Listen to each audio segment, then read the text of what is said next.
Bom dia, boa tarde, boa noite. Aqui quem tá falando é a professora Fernanda, de Português e Redação. Sejam muito bem-vindos e bem-vindas à nossa aula. Esse é o nosso último encontro antes da prova de redação e português do Enem, né? Vocês revisaram, se é que dá para chamar de revisão, porque, claro, que ainda é uma seleção, né, de temas os quais nós acreditamos serem importante serem revisados, né? Importante de serem revisados. A parte de português ficou com a professora Maiara e a parte de redação ficou comigo. Então é uma responsabilidade muito grande, o que implica que a aula de hoje é uma aula muito importante.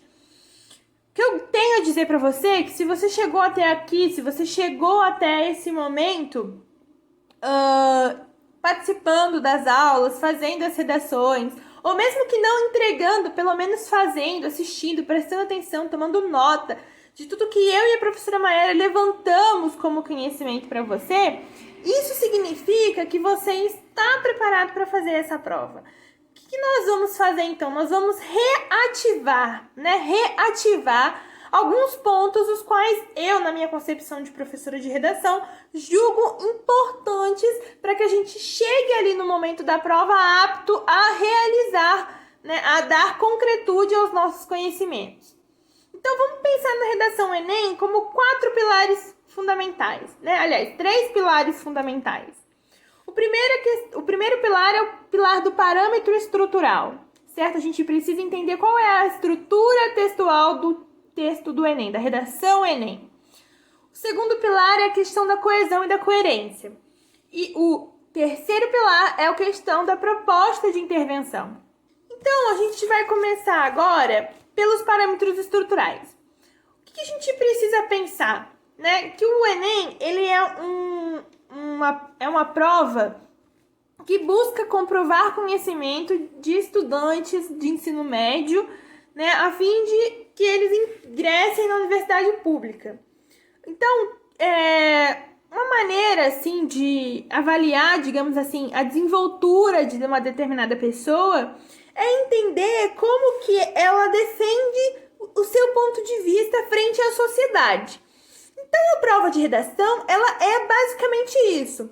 Ela é a maneira que o Enem encontrou de avaliar como que esse estudante se porta, né, se comporta, imprime a sua marca, imprime a sua ideia com relação a determinados fatos da nossa sociedade, né? Fatos questionáveis, né? Fatos os quais nós podemos questionar e dar solução, né? Daí também a gente vai entendendo a estrutura dessa redação.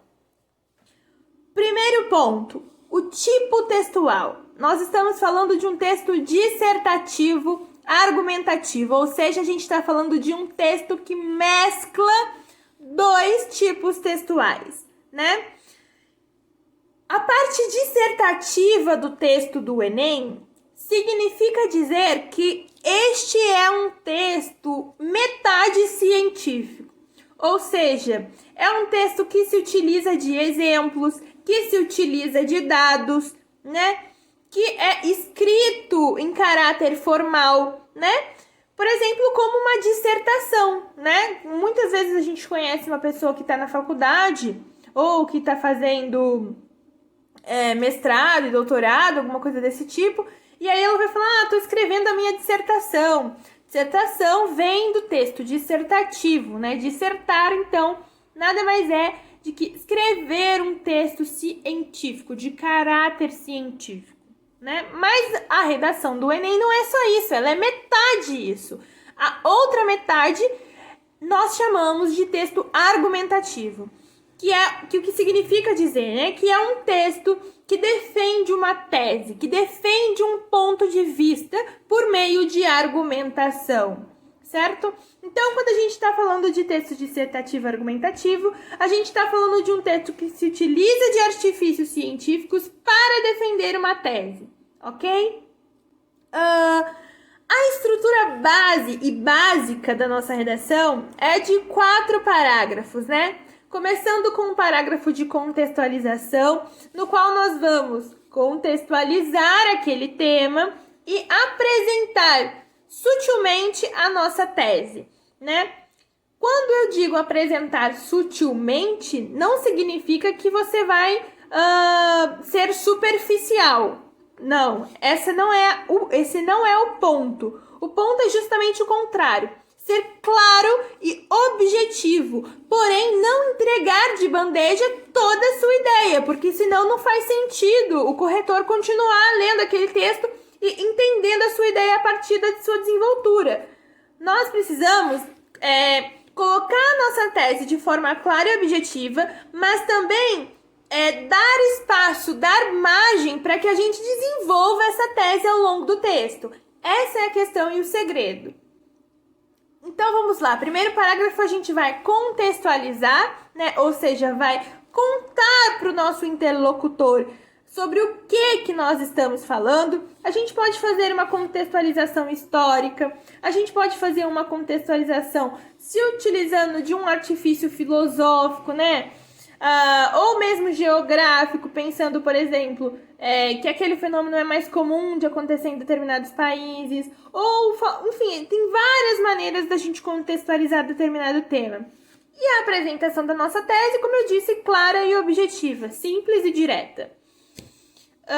O segundo e terceiro parágrafo já vai ser um parágrafo mais voltado à argumentação propriamente dita, né? Nós vamos, então, colocar, né, esse nosso argumento, né, colocar esse nosso argumento, seguido de uma exemplificação ou uma simples síntese, que é basicamente sintetizar tudo que nós dissemos naquele parágrafo no qual nós apresentamos a nossa argumentação. Uma coisa que eu coloco sempre, que eu acho super importante da gente pensar, é que a nossa argumentação ela pode ser viabilizada, ela pode ser introduzida por meio de um tópico frasal. Tópico frasal nada mais é que uma frase que você vai colocar no topo do seu texto, no topo do seu parágrafo, né? No topo do seu parágrafo, que vai sintetizar alguma ideia, enfim.